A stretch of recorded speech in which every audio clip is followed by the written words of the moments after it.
नमस्कार दोस्तों, आप देख रहे हैं हिट फिट न्यूज़ टीवी और मैं हूं हरनाम सिंह बड़वाल। दोस्तों, एक ऐसी ऐतिहासिक घटना जो हिंदुस्तान के इतिहास में एक अनोखा स्थान रखेगी। आने वाले भविष्य में सदियों तक इस ऐतिहासिक घटना को याद किया जाता रहेगा और ये 22 जनवरी 2024 को आपको संकेत मैंने दे दिया। आपको पता चल ही गया होगा कि 22 जनवरी को यहाँ हिंदुस्तान के अंदर ऐसा क्या बड़ा होने वाला है। आपको पता चल ही गया होगा।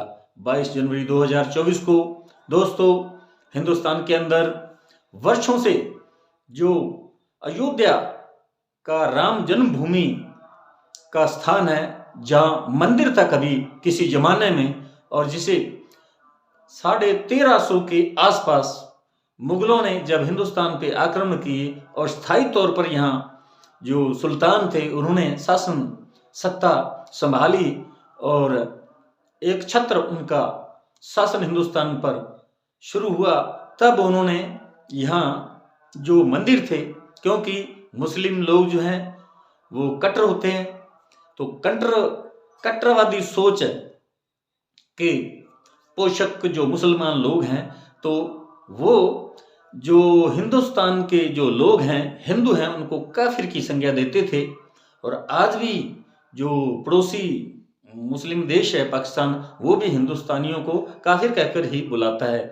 तो ये इस प्रकार की सोच उनकी रग रग में व्याप्त है और ये जो सोच है ये कहीं ना कहीं जो आपसी मानवता के अंदर लोगों का, चाहे वो किसी भी धर्म को मानने वाला हो, तो आपस में भाईचारे की भावना को खत्म करने वाली ये कट्टरवादी सोच है, उसको अब कहीं नहीं इस विश्व के अंदर, इस दुनिया के अंदर अब कोई भी स्वीकार करने को तैयार नहीं है। लेकिन जो पुजारी लोग हैं, जो धर्म के ठेकेदार हैं, अपने आप को धर्म के पोषक, धर्म के प्रचारक प्रसारक समझते हैं, वो इस प्रकार के समाज के अंदर दुष्प्रचार करते हैं, दुर्भावनाएं पैदा करते हैं, नफरत पैदा करते हैं, धार्मिक वैमनस्य पैदा करते हैं, जो भाईचारा है, सौहार्दपूर्ण वातावरण है, उसको दूषित करने का ये काम करते हैं।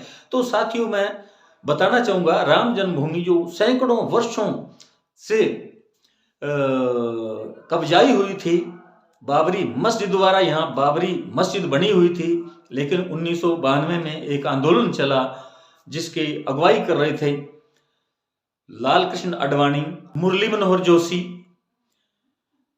जसवंत सिन्हा। तो ये 1992 के अंदर इन्होंने एक रथ यात्रा निकाली जिसकी अगुवाई ये तीनों लोग, यानी मुरली मनोहर जोशी, लाल कृष्ण आडवाणी और जसवंत सिन्हा, ये तीनों इस रथ यात्रा की अगुवाई कर रहे थे। ये पूरे हिंदुस्तान में घुमाया गया और यहीं से बीजेपी की नींव का श्री गणेश हुआ। और भाजपा जो है ये आरएसएस से निकली हुई एक पार्टी है, दल है। और इसके बाद जब इन्होंने ये बाबरी मस्जिद को ढहाया, तो उसके बाद ये 2 दशक तक ये मामला सर्वोच्च न्यायालय, उससे पहले इलाहाबाद हाई कोर्ट में चलता रहा, उसके बाद सर्वोच्च न्यायालय के अंदर आया और उसके बाद आखिरकार इसका फैसला हुआ।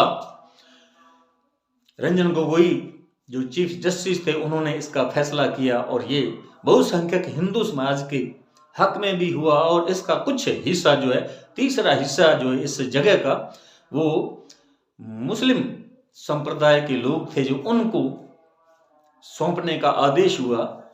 और इस प्रकार यहाँ अब जो मंदिर का निर्माण हो रहा है, भव्य मंदिर का निर्माण हो रहा है, श्री राम प्रभु भगवान का मंदिर, यहाँ उनकी अब 22 जनवरी को प्राण प्रतिष्ठा का कार्यक्रम संपन्न होने जा रहा है। और इस बात की प्रत्येक हिंदुस्तानी के दिल में एक अजीब तरह की खुशी है, बहुत जुनून है, उत्साह है। और इसी के चलते पूरे हिंदुस्तान के अंदर और अक्षत वितरण हो रहा है, यानी पीले चावल जो है उनका वितरण हो रहा है हर गली मोहल्ले में, हर छोटे बड़े शहर, कस्बे, नगर, महानगर में ये चावल बांटे जा रहे हैं, न्योता दिया जा रहा है। और देश के अंदर जितने भी राजनीतिक दल हैं, उनके मुखिया जो हैं, प्रमुख हैं, या जो बड़े बड़े उद्योगपति हैं, देश के लीडर, नेता, जनप्रतिनिधि हैं, उनको भी न्योता दिया गया 22 जनवरी को वहाँ पहुँचेंगे कि हाँ 22 जनवरी 2024 को यहाँ प्राण प्रतिष्ठा होगी और भव्य कार्यक्रम होगा। यहाँ टेलीकास्ट होगी, एक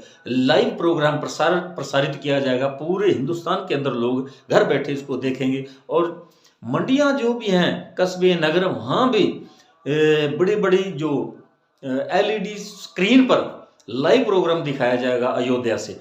तो साथियों, जो मेन जो बात मैं कहना चाहता हूँ वो ये कि ये जो राम मंदिर स्थान है, जो रामलला का मंदिर था यहाँ, जो सदियों से यहाँ बना हुआ था, लेकिन यहाँ जो मुस्लिम शासक थे उन्होंने कहीं ना कहीं इसको जमींदोज कर दिया, इसको ढाया गया और इसका जो मलबा था उसको इसी के अंदर यहीं दबा दिया गया और उसके ऊपर बाबरी मस्जिद खड़ी कर दी गई जहाँ नमाज होती थी। लेकिन देश जब आज़ाद हुआ 1949 में, तभी यहाँ कुछ हिंदू लोगों ने यहाँ जबरन घुसने की कोशिश की, लेकिन जो सामाजिक भाईचारा था देश के अंदर, क्योंकि हिंदू मुस्लिम सभी धर्म के लोगों ने ये आज़ादी प्राप्त की थी, सभी ने कंधे से कंधा मिलाकर स्वतंत्रता आंदोलन लड़ा था। सभी धर्म को मानने वाले लोगों ने बलिदान दिए थे, उत्सर्ग दिए थे, अनेक यातनाएं सही की और इस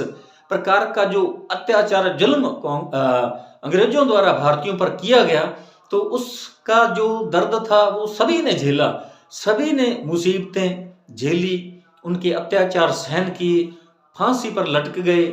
तो ये जो मंदिर था राम मंदिर, इसके लिए भी कुछ हिंदू लोग जो है आज़ादी के बाद 1949 के अंदर उन्होंने कोशिश की, लेकिन तत्कालीन प्रधानमंत्री जवाहरलाल नेहरू और जो बड़े बड़े उस समय देश को लीड करने वाले, देश का नेतृत्व करने वाले जनप्रतिनिधि थे या राजनेता थे, उन्होंने यहाँ का जो भाईचारा उसको बनाए रखने के लिए इस मामले को ठंडे बस्ते में डाल दिया और बंद कर दिया था। लेकिन राजीव गांधी ने पुनः इसके द्वार खोल दिए थे, क्योंकि इसके अंदर एक मूर्ति रखी हुई थी जो 1949 में रखी गई थी।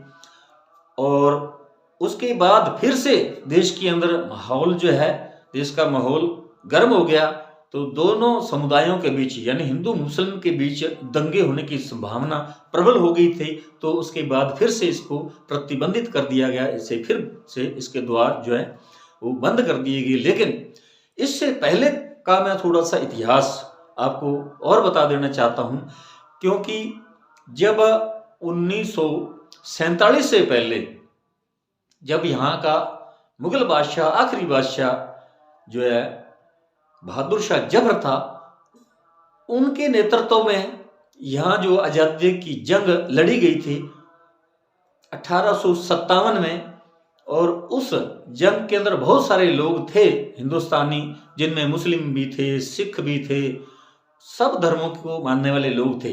तो उसमें मैं आपको बताना चाहता हूं कि अब भले ही जो हिंदू लोग हैं या अन्य सनातनी लोग हैं वो सिखों का कोई योगदान न समझें, लेकिन इतिहास गवाह है, जब राम मंदिर जन्मभूमि का सर्वोच्च न्यायालय ने फैसला किया, उस समय एक सबूत के तौर पर यह भी मेंशन किया गया कि सिखों ने 30 नवंबर 1858 को इस मंदिर को आजाद कराने के लिए यहाँ कब्जा कर लिया था। और ये कब्जा कम से कम 14 दिन तक निहंग सिंह सिखों ने रखा और यहाँ 25 निहंगों ने ये कब्जा कर इसके अंदर मूर्ति स्थापित कर दी थी और यहाँ पूजा अर्चना भी की जाने लगी, हिंदू लोग यहाँ आने लगे थे।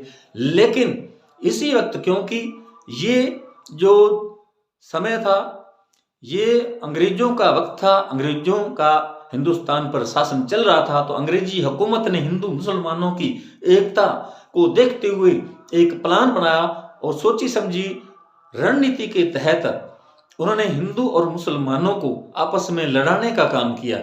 उन्होंने कहा कि जो हिंदू लोग हैं, बहुसंख्यक हिंदू लोग हैं, वो जो राम की पूजा इस परिसर के बाहर कर सकते हैं, अंदर यहाँ कोई दीपमाला, यहाँ कोई पूजा अर्चना नहीं की जाएगी। और जो मुस्लिम लोग हैं वो इस मंदिर के अंदर, जो बाबरी मस्जिद है, इसके अंदर नमाज पढ़ेंगे। तो इसका कड़ा विरोध किया गया।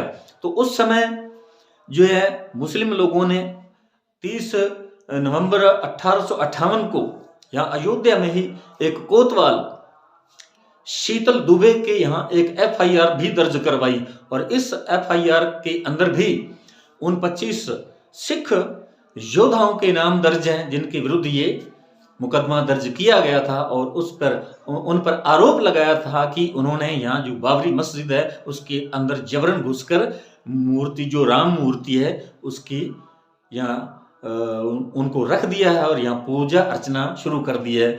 और यहाँ काफी मुस्लिम लोगों ने बवाल भी खड़ा किया, लेकिन जो निहंग सिंह थे उनके हौसले बुलंद थे। 25 निहंग सिंह थे और मुस्लिम लोगों की हिम्मत नहीं पड़ी, और उनका जो उत्साह, हिम्मत, उसने साथ नहीं दिया। उसके बाद उन्होंने जाकर मुकदमा दर्ज कराया, और कोतवाल थे शीतल दुबे, जैसा कि मैंने आपको बताया।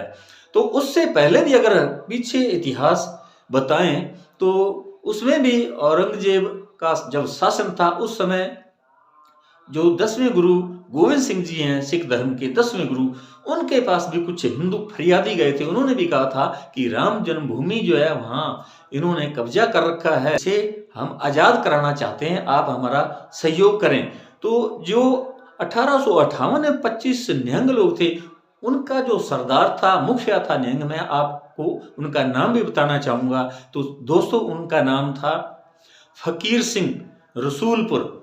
और अब जो 8वीं पीढ़ी में उनके जो फकीर सिंह रसूलपुर है, उनकी 8वीं पीढ़ी के एक सरदार हरजीत सिंह जी हैं, जिन्होंने, वो भी निहंग है, उन्होंने अब ऐलान किया है कि इस पावन पर्व पर, जबकि 22 जनवरी 2024 को रामलला की प्राण प्रतिष्ठा की जा रही है अयोध्या मंदिर के अंदर, तो हम भी अपनी तरफ से, जैसा उस जमाने में हमारे पुरखों ने सहयोग किया था, उस प्रकार हम भी आस्था रखते हैं श्री राम में, प्रभु भगवान में हमारी भी आस्था है। हम भी दीप जलाएंगे, यहाँ लंगर की व्यवस्था करेंगे, यहाँ हमारा अटूट लंगर चलेगा जिस प्रकार गुरुद्वारों के अंदर चलता है। तो उन्होंने ये भी कहा कि जब गुरु 9वें पातशाह गुरु तेग बहादुर जी थे, उन्होंने भी चांदनी चौक में हिंदू धर्म को बचाने के लिए, सनातन धर्म को बचाने के लिए अपना बलिदान दिया था। उन्होंने शीश अपना दे दिया था, बलिदान दिया था। तो उन्होंने कहा कि हम जो सिख लोग हैं, हम सनातन धर्म से प्यार करते हैं, क्योंकि हम हिंदू सनातनी हैं।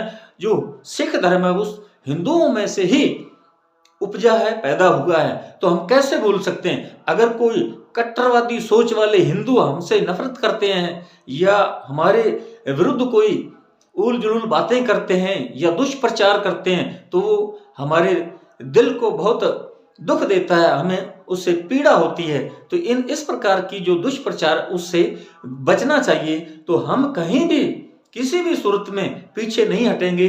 हम सिख लोग हैं, हम हिंदू धर्म को मानने वाले हैं, और हमने राम जन्मभूमि में हमारा योगदान सदियों से रहा है। और इस बार इस बड़े ऐतिहासिक कालखंड में जो ये प्राण प्रतिष्ठा का कार्य हो रहा है, इसमें हम बढ़ चढ़कर सिख लोग भाग लेंगे। तो साथियों, हमारा ये वीडियो आपको कैसा लगा कमेंट बॉक्स में जरूर लिखकर बताइएगा। आपका बहुत बहुत शुक्रिया, धन्यवाद। राम राम, सत श्री अकाल।